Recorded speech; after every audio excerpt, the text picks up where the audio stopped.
আসসালামু আলাইকুম। প্রত্যেকটা মানুষের যে আমলনামা, এটা আল্লাহ শরীরের এমন জায়গায় সেট করছে যাতে করে ওই জায়গার সাথে জীবনের একটা সম্পর্ক থাকে। তার মানে মানুষ যখন মরে যাবে তখন ওই জায়গার মধ্যে একটু খোঁচর মোচর হবে। কীরকম?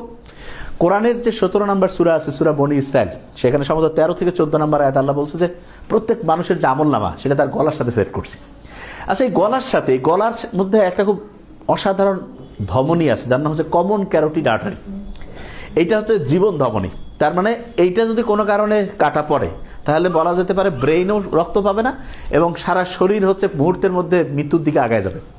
এখন যে জায়গায় আল্লাহ সেট করছে এইটা প্রতি মুহূর্তে আমাদের সব কিছু রেকর্ড করছে এবং যেই দিন হচ্ছে যে মহাবিচারের দিন আসবে সেই দিন আমলনামা আমাদের হাতেই দিয়ে দিবে যে পড়ো, নিজের আমলনামা নিজে পড়ো, হিসাব নিকাশ নিজে করো, ফায়সালা তোমার হাতে, তুমি নিজে বুঝতে পারবা।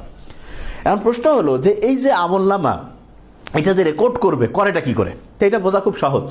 এই যে এখন অনেকে আছি না, আমরা বিভিন্ন জায়গায় সিসিটিভি ক্যামেরা লাগায় রাখি, সিসিটিভি ক্যামেরা লাগায় রাখছি, ওইটা হচ্ছে সব কিছু রেকর্ড করতেছে, করে আরেক জায়গায় হচ্ছে যেখানে ওর হার্ড ডিস্ক আছে সেইখানে জমা রাখবে। তো অনেকের মাথায় প্রশ্ন হবে যে তাহলে আমাদের যা কিছু হচ্ছে যে এরকম করে হচ্ছে রেকর্ড হচ্ছে, এইটা আরেক জায়গায় যে কিন্তু হচ্ছে স্টোর হবে।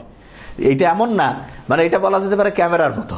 ক্যামেরার মতো আছে 360 ডিগ্রি অ্যাঙ্গেলে যা কিছু আমরা করতেছি সব রেকর্ড করে ফেলবে এবং এটা প্রয়োজনীয় যে হার্ড ডিস্ক সেটা হইতে পারে আল্লাহ চাইলে লাহ মাহফুজে সেট করে রাখতে পারেন। একেবারে যে জায়গায় আল্লাহ খুশি, কোথায় এটা আল্লাহ ভালো জানেন, সেই জায়গায় সেট করে রাখলো, ওইখানে হচ্ছে একদম সব রিজার্ভ হচ্ছে।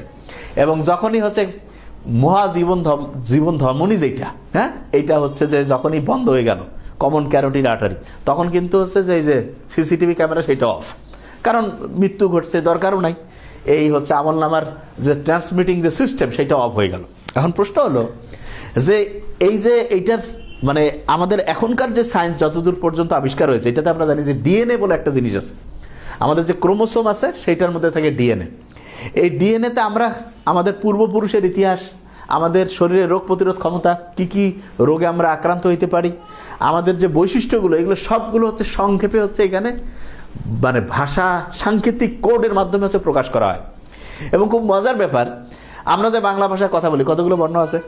প্রায় স্বরবর্ণ ব্যঞ্জনবর্ণ মিলে 50টা। ইংরেজিতে প্রায় 26টা বর্ণ আছে বোধহয়, সম্ভবত। তারপরে আরবিতে বোধহয় 29টা, এরকম আছে। বিভিন্ন ভাষায় বিভিন্ন রকমের বর্ণের সংখ্যা আছে। আল্লাহ যে আমাদের হচ্ছে যে আমাদের জীবনে আমরা কি কি করবো, এটা যে যেই ল্যাঙ্গুয়েজে প্রকাশ করছেন সেইখানে বর্ণমালা মাত্র 4টা, মাত্র 4টা বর্ণমালা। এবং এই 4টা বর্ণমালাকে আমরা সহজ করে এরকম বলতে পারি, যদি আমি একটু জাস্ট দেখাই, যে কেউ বুঝতে পারবে যে এইটা একদিকে আছে অ্যাডেনিন, একদিকে থায়ামিন, একদিকে সাইটোসিন, একদিকে গুয়ানিন। এইখানে হচ্ছে 2টা হাইড্রোজেন বন্ধন থাকে, এইখানে 3টা হাইড্রোজেন বন্ধন থাকে। এবং খুব ইন্টারেস্টিং জিনিস, এই যে ডিএনএর যে গঠন সেইটা কিন্তু পৃথিবীতে যতগুলো গঠন আছে তার মধ্যে সবচেয়ে স্মার্ট এবং সবচেয়ে আধুনিক। এই যে মাইক্রোসফট যে ক্লাউড কম্পিউটিং আছে না, দেখা যাচ্ছে যে তথ্যকে হচ্ছে ক্লাউডের মধ্যে সংরক্ষণ করে হচ্ছে যে যাতে করে আবহাওয়া যে এরকমই থাক, কোনো সমস্যা না হয়, এরকম যে ব্যাপার আছে, সামনে চিন্তা করা হচ্ছে যে এই ডিএনএর মধ্যে হচ্ছে তথ্যকে রিজার্ভ করে রাখবে। এবং একজন মানুষের ডিএনএর মধ্যে যেই পরিমাণ তথ্য রিজার্ভ করা যায় সারা পৃথিবীতে যা আছে তার কয়েক লক্ষ গুণ বেশি, মানে আনবিলিভেবল।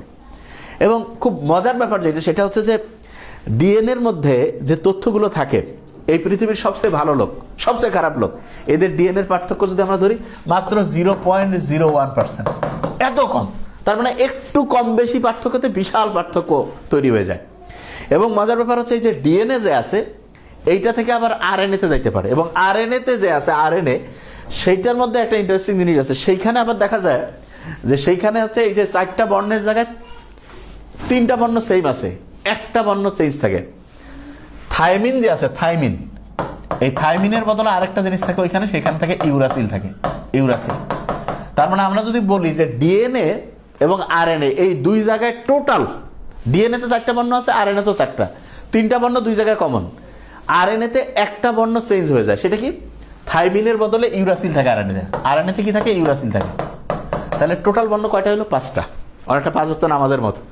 আমার মাঝে মধ্যে মনে হয় যে নামাজ যেমন 5 ওয়াক্ত, ঠিক তেমনি করে 5টা বর্ণের টোটাল কালেকশন দিয়ে ডিএনএ আরএনএ সমস্ত তথ্য আল্লাহ রিজার্ভ করে রাখছে। এবং ইন্টারেস্টিং জিনিস, এই ডিএনএ থেকে আরএনএতে পরিণত হওয়ার যে প্রক্রিয়া, সেটাকে সহজ ভাষায়, সায়েন্সের ভাষায় যেটা বলে সেটাকে বলে হচ্ছে যে ট্রান্সক্রিপশন। কি বলে? ট্রান্সক্রিপশন। শব্দটা অনেকটা প্রেসক্রিপশনের মতো লাগতেছে না? যে কেউ বলবে হ্যাঁ ভাই প্রেসক্রিপশনের মতো লাগতেছে। এবং প্রেসক্রিপশন কে করে? ডক্টর করে। তাইলে এই যে ডিএনএর ডি, আরএনএর আর, তার মানে এই যে ডক্টর, তার মানে প্রেসক্রিপশন করে ডক্টর। এইটার মতো একটা প্রক্রিয়া ট্রান্সক্রিপশন। তার মানে কি ডিএনএ থেকে আরএনএ হওয়ার যে প্রক্রিয়া সেইটাকে বলে হচ্ছে ট্রান্সক্রিপশন। এটা এখন প্রশ্ন হলো যে আল্লাহ যে আমাদের এই তথ্যগুলো রাখতেছে, কোনো কারণে এগুলোর মধ্যে কি কোনো খোসর মোসর হইতে পারে? হ্যাঁ, এটারও একটা ইন্টারেস্টিং জিনিস আছে। ওই যে আমরা জানি যে কোনো কারণে ডিএনএর মধ্যে যদি চেঞ্জ হয়ে যায় সেইটাকে বলে হচ্ছে যে বলা যেতে পারে যে হচ্ছে যে এটাকে আমি যদি বলি মিউটেশন বলে একটা শব্দ আছে। কিরাম? মিউটেশন। হঠাৎ করে ডিএনএতে কোনো পরিবর্তন, সেটা ভালো কারণে হইতে পারে, খারাপ কারণে। আর ওই যে আমলনামা যে সেট হচ্ছে, মজার ব্যাপার হচ্ছে ওই যে আমরা যেমন আছে না অনেক সময় হচ্ছে আপডেট দেই না, সফটওয়্যার আপডেট দিলে পুরাতনগুলো চলে গেল। আবার এমন হয় পুরাতন কিছু থাকলো, কিছু জিনিস ডিলিট হয়ে নতুন জিনিস আসলো। ঠিক তেমনি করে আমলনামারও আপডেট হইতে পারে। যেমন আমরা একটা অন্যায় করছি, পাপ করছি, আমলনামায় লেখা হয়েছে, তওবা করলাম, সফটওয়্যার আপডেট হয়ে গেল, খারাপ জিনিস ডিলিট হয়ে গেল, নতুন জিনিস আবার। এবং এমনও হয় অনেক সময় আছে না ওই যে মানে আল্লাহর তো রহমতের কোনো শেষ নাই, যে অন্যায়গুলো এমনভাবে আমরা আল্লাহর কাছে হচ্ছে ওটাকে কি বলে তওবা করলাম, সব খারাপ আমল নেগেটিভটা পজিটিভ হয়ে গেল। হ্যাঁ, এটা আবার সায়েন্সের একদিকে আছে। যেমন হচ্ছে ওই যে প্রমাণ বিজারণ বিভব বলে একটা জিনিস আছে, প্রমাণ বিজারণ বিভব। এটা ধরা যাক যদি কারো থাকে, ধরা যাক যে আছে -3.04, এটা যদি বিজারণটা জারণ হয়ে যায় তাহলে প্রমাণ জারণ বিভব তখন হয়ে যাবে +3.04। তার মানে আল্লাহ যদি চায় মাইনাস আমল নামা যেটা, সেটা চাইলে মুহূর্তের মধ্যে প্লাস হইতে পারে। তওবাটা ঠিকভাবে করতে হবে, যে এই অন্যায় করছে এটা থেকে ফিরে আসতে হবে। তাহলে মূল যে ব্যাপারটা হচ্ছে সেটা হচ্ছে আমাদের এই যে কমন ক্যারোটিড আর্টারি, জীবন ধমনী যেটা এখানে সেট করে রাখছে, এবং এটা বন্ধ হলে জীবনও শেষ। সব রিজার্ভ হচ্ছে আল্লাহ চাইলে কোথায় যা করেন আল্লাহ ভালো জান, লাভে মাহফুজে করতে পারে। এটা তো সুপার পাওয়ারফুল কম্পিউটার। এবং কোনো কিছু এই যে ডিএনএর মধ্যে যে আল্লাহ রাখেন 4টা বর্ণ, আর আরএনএর মধ্যেও 3টা কমন। ওই থাইমিনের বদলে ইউরাসিল থেকে আরএনএতে, তার মানে টোটাল 5টা বর্ণ নামাজের 5 ওয়াক্তের সাথে মিলে যায়, ইসলামের 5টা স্তম্ভের সাথে মিলে যায়। এবং সবচেয়ে ইন্টারেস্টিং জিনিস যেটা, সেটা হচ্ছে এই যে আমল নামাজে কখনো খারাপ কিছু করছে, অন্যায় কিছু করছে, এটা নেগেটিভ, এটা আল্লাহ তাআলা মুহূর্তে পজিটিভ করতে পারে। এই যে প্রমাণ বিজারণ বিভব থেকে জারণ বিভব, যে কোনো জিনিস আমরা বুঝে আল্লাহর সাথে যদি কানেক্টেড থাকি তাহলে জীবন অন্য